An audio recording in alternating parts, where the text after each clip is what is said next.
धन्यवाद करते हैं इस समय के लिए। उनमें से प्रत्येक जन से पिता परमेश्वर बातें कर रहे हैं, आपके जैसा कोई नहीं।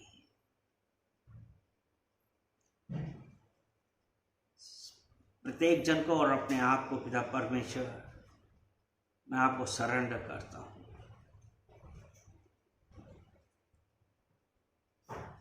पवित्र आत्मा, बदलने वाले आप हैं, चंगाई देने वाला आप हैं, छुटकारा देने वाला आप हैं। धन्यवाद करते हैं, सारा आदर महिमा हम आपको देते हैं यीशु मसीह के नाम से, आमीन। परमेश्वर हम लोगों से क्या चाहता है?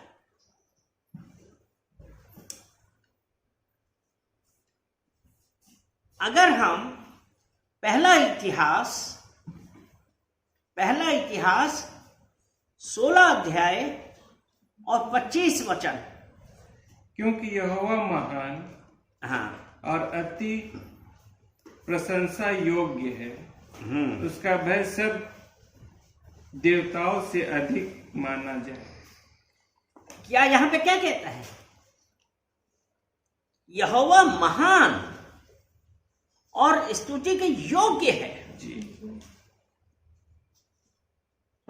आज हम कितनी बार उसकी स्तुति करते हैं, हम कितनी बार उसका धन्यवाद देते हैं। परमेश्वर हमसे यही चाहता है कि हम उसकी स्तुति करें। अगर हम पहला थिस्सलुनीको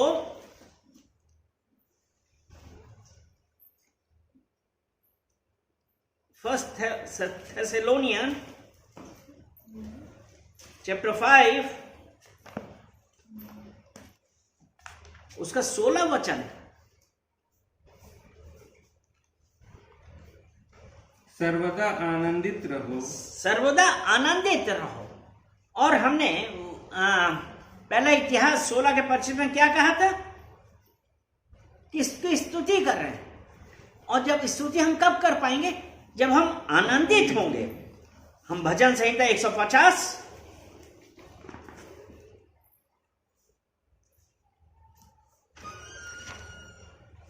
भजन संहिता 150 और उसका पहला वचन देखें क्या कहता है? यह की स्तुति करो, यह की स्तुति करो, परमेश्वर के पवित्र स्थान में उसकी स्तुति करो। हाँ, उसके विशाल आकाश मंडल में उसकी स्तुति करो। परमेश्वर कह रहा है हर बात में स्तुति करो। ये नहीं कि जब हम अच्छे हैं, जब हम ठीक हैं, हम तब स्तुति करें, नहीं, हर समय उसकी स्तुति करिए, सदा आनंदित रहें। कैसी भी परिस्थिति आती है हमको स्तुति करनी है, लेकिन हमको परमेश्वर की स्तुति और उसकी सामर्थ्य के लिए उसका धन्यवाद देने से कौन रोकता है? हम कभी सोच पाते? अरे आज हमारी इच्छा नहीं है, ये कहां से आया? आप ये कहां से कह रहे हैं? आज वो परमेश्वर एक बार फिर से कह रहा है कि अपने चाल चलन को देखो, परमेश्वर की ओर फिरो, यहोवा की ओर फिरो, यह की स्तुति करो। और ये जो विचार आते हैं, ये हमारा बोलचाल है, ये हमको परमेश्वर से दूर करती है। और अगर हम याकूब की पत्री उसका 3 अध्याय देखें, उसका 2 से 10 तक है, लेकिन जरा पढ़ें 2 वचन, कि हम सब बहुत बार चूक जाते हैं जी। जो कोई वचन में नहीं चूकता वही तो सिद्ध मनुष्य सारी देह पर नियंत्रण लगता है। और उसके बाद 3 वचन भी देखें। यदि हम अपने वश में करने के लिए घोड़ों के मुंह में लगाम लगाए तो हम उनके सारे शरीर को भी नियंत्रण में रख सकते हैं। वश में करने के लिए क्या किया? लगाम लगा। घोड़ा क्या छोटा जानवर? लगाम बड़ी है कि घोड़ा बड़ा है? घोड़ा। तो यानी कि उसके आगे जो वचन है उसमें यह लिखा है, एक बड़े से प्रचंड जहाज को हिलाने के लिए छोटी सी पतवार काफी है। छोटी सी पतवार, और उसने ऐसे घुमाया तो इतना बड़ा जहाज घूम गया। घोड़े को ऐसे लगाम खींची तो घोड़ा उस तरफ मुड़ गया। तो वो चीज जो हमारे मुंह में जबान है वो हमको क्या करती है? और इसका 5 वचन पढ़ें। वैसे ही जीभ भी यद्यपि शरीर का एक छोटा सा अंग है, वैसे ही जीभ भी शरीर का छोटा सा अंग है, फिर भी बड़ी बड़ी डींग मारती है। बड़ी बड़ी डींग मारती है। देखो एक छोटी सी चिंगारी कितने बड़े वन में आग लगा देती है। जीभ क्या है? सबसे एक बहुत छोटा सा अंग है,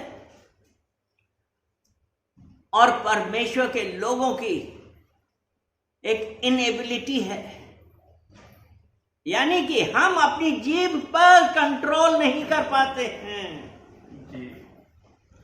कहने के तो हम परमेश्वर के अभिषिक्त कहलाते हैं, लेकिन अपनी जीभ के ऊपर हम कंट्रोल नहीं रखते। और परमेश्वर के लोगों के साथ और परमेश्वर को जानने वालों के साथ, मसीही लोग, आज हम क्या कर रहे हैं? क्या हम अपनी इस जबान पर कंट्रोल कर रहे हैं?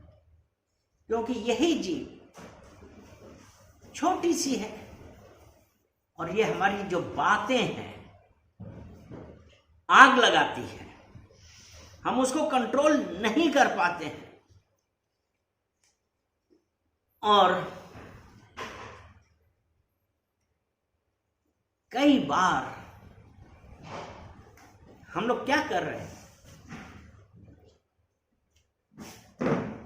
इस जीभ से लोगों की बुराइयां कर रहे हैं, गलत बोल रहे हैं, और ये अगर हम कुछ नहीं कर पाते हैं तो यही हमारे भीतर जाके एक नासूर बन जाती है, एक बहुत बड़ा घाव देती है। इसलिए आज जरूरत इस बात की, हम क्या बोल रहे हैं।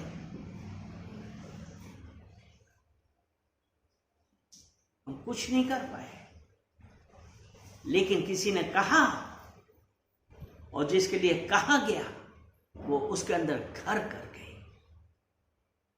जो भी मैंने बतलाया था कि ये हमारे अंदर ये कड़वाहट लाती है, ये घृणा लाती है, और हम परमेश्वर तक से बात नहीं कर पाते हैं। और ये जो हमारी जबान है ये अच्छे अच्छे घरों को तोड़ देती है। अगर हम मत्ती 12 उसका 35 वचन पढ़ें। भला मनुष्य अपने भले भंडार से भली बातें निकालता है, और बुरा मनुष्य अपने बुरे भंडार से बुरी बातें निकालता है। भला मनुष्य क्या करता है? भले भंडार से। उसके हृदय में जो होता है उसके अनुसार बोलता है, और बुरा मनुष्य बुरी बातें। भला मनुष्य कौन, बुरा मनुष्य कौन? भला मनुष्य अपने भले भंडार से भली बातें निकालेगा। और कौन भली बातें निकालेगा? जो परमेश्वर के साथ संगति में है, जो परमेश्वर के साथ संगति में है, उसके ही मुंह से भली बातें आएंगी। 1 कुरिन्थियों 15 अध्याय उसका 33 वचन। धोखा न खाना। जी। बुरी संगति अच्छे चरित्र को खराब कर देती है, अच्छे चरित्र को बिगाड़ देती है। बुरी संगति। और रोमियो 6 उसका 16 वचन देखेंगे। क्या तुम नहीं जानते क्या तुम नहीं जानते कि जिसकी आज्ञा मानने के लिए कि जिसकी आज्ञा मानने के लिए तुम अपने आप को दासों की नाई सौंप देते हो। हाँ, क्या तुम नहीं जानते जिसकी आज्ञा मानने के लिए तुम अपने आप को किसकी तरीके से? दासों के समान दासों के समान, दासों की नाई सौंप देते हो, उसी के दास हो। और जो हमने मत्ती 12 के 35 में पढ़ा था, मत्ती 12 का 35 क्या था? भले मनुष्य अपने हाँ? भंडार से, भले मनुष्य मन के भले भंडार से। अब आप ये देखिए, आप अपने आप को किसको सौंप रहे हैं? ये 6 का 16 फिर से पढ़ो ना पूरा, रोमियो 6 का 16। क्या तुम नहीं जानते हाँ? कि किसकी आज्ञा मानने के लिए हाँ? तुम अपने आप को दासों के समान सौंप सौंप देते हो? तो जिनकी आज्ञा मानते हो उसी के दास बन जाते, जिसकी आज्ञा मानते हो उसी के दास बनते हो, चाहे पाप के, चाहे पाप के, जिसका परिणाम मृत्यु है, जिसका परिणाम मृत्यु है, चाहे आज्ञाकारिता के, चाहे आज्ञाकारिता। और आज्ञाकारिता कौन सी? भले मनुष्य के भले मन से भली बातें निकालती हैं। अर्थात हमारी आज्ञाकारिता परमेश्वर प्रभु यीशु मसीह के प्रति, उसके वचनों के प्रति है। क्योंकि यदि हम अपने आप को आज्ञाकारिता में सौंप देते हैं तो जिसका परिणाम धार्मिकता है, जिनका परिणाम धार्मिकता है, यानी कि हमारी राइचियसनेस कहां से आएगी? जब हम अपने आप को प्रभु यीशु को सौंप देंगे। हालेलुया। हालेलुया। आज हम में से कितने सौंप रहे? क्या आज अभी भी हम कहते हैं कि हम जानते हैं, यीशु मसीह को जानते हैं, लेकिन हम अपने आप को लाचार पाते हैं क्योंकि हम अपने जबान पे कंट्रोल नहीं कर पाते हैं। Oh hallelujah. मत्ती 15 उसका 18-19 पढ़ेंगे। पर जो कुछ मुंह से निकलता है, जो कुछ मुंह से निकलता है वह मन से निकलता है, वो मन से निकलता है, और वही मनुष्य को अशुद्ध करता है।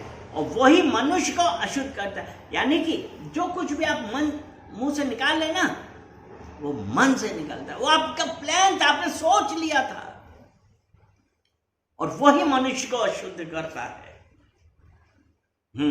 क्योंकि हृदय ही से बुरे बुरे विचार, हृदय से ही बुरे बुरे विचार, हत्याएं, डाहा, व्याभिचार, पर स्त्री गमन, व्यभिचार, हाँ? चोरियां, झूठी साक्षी और निंदा निकलती है। निंदा, बुराई निकलती है। और आज ये होता है क्योंकि हम अपनी जबान पे कंट्रोल नहीं कर पा रहे। दोस्तों के बीच में, रिश्तेदारों के बीच में, परिवारों में यही होता है। लेकिन आज परमेश्वर हमसे क्या चाहता है कि हम अपने आप को बदलें और कहें, परमेश्वर मेरी मर्जी नहीं वरन आपकी मर्जी मेरे जीवन में होने पाए। क्योंकि अभी जो हमने भजन संहिता 150 उसका पहला वचन पढ़ा था कि स्तुति कर, यहाँ की स्तुति करो, परमेश्वर की पवित्र स्थान में उसकी स्तुति करो, परमेश्वर के पवित्र स्थान में उसकी स्तुति करो, उसके विशाल आकाश मंडल में उसकी स्तुति करो, उसके विशाल आकाश मंडल में उसकी स्तुति करो, उसके पराक्रम के कार्यों के कारण उसकी स्तुति करो, उसकी अत्यंत महानता के अनुसार उसकी अत्यंत महानता के अनुसार उसकी स्तुति करो, तुरही बजाते हुए उसकी स्तुति करो, तुरही बजाते हुए उसकी स्तुति करो। सारंगी और वीणा बजाते सारंगी और वीणा बजाते हुए इसकी स्तुति करो। डफ बजाते और नाचते हुए उसकी डफ बजाते और नाचते हुए इसको स्तुति करो। तार वाले बाजे और बांसुरी बजाते हुए उसकी स्तुति करो। तार वाले बाजे और बांसुरी बजाते हुए उसकी स्तुति करो। झांझ की झंकार के साथ उसकी स्तुति करो। झांझ की झंझकार के साथ उसकी स्तुति करो। गुंजा देने वाली झांझ उसकी स्तुति करो।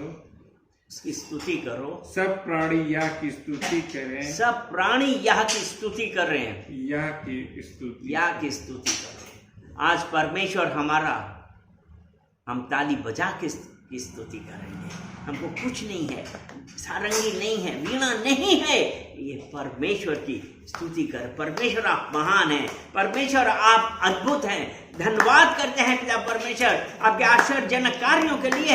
हम आपका धन्यवाद करते हैं, हम आपकी स्तुति करते हैं, क्योंकि हम आपकी स्तुति करते हैं, क्योंकि पिता परमेश्वर आपको हर मेढ़ों की चर्बी सबसे ज्यादा आपको ये भाता है कि हम आपकी स्तुति करें। पिता परमेश्वर हम आपका धन्यवाद देते हैं। और आज हमारे लिए अब जरूरी है कि हम अपने आप को एक बार जांचें और पश्चाताप करें। जेम्स याकूब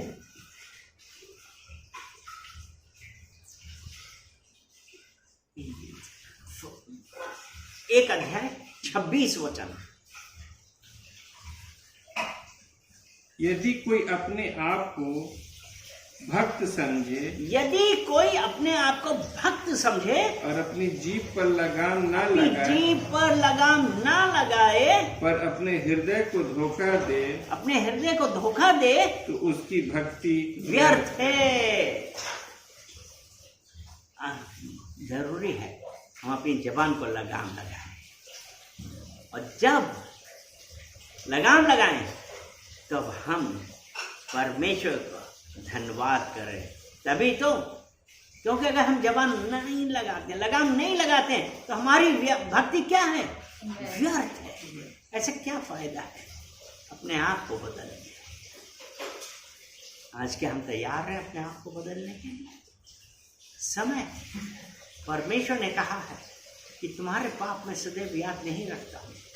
आज चलिए हम अपने आप को परमेश्वर के सम्मुख लाएं और परमेश्वर से कहें, परमेश्वर हमारी नहीं वरन आपकी मर्जी मेरे जीवन में होने पाए। आज मैं ये निर्णय लेता हूं कि हमारे मुंह से और या मेरे हृदय में जो बातें आएंगी वो सिर्फ आपकी और आपकी महानता की होगी। हम आपकी स्तुति करेंगे, हम आपका धन्यवाद देंगे और कहेंगे परमेश्वर आप बढ़े और हम घटे। यीशु मसीह के नाम से आमेन, आमेन, आमेन। हालेलुया। परमेश्वर महान।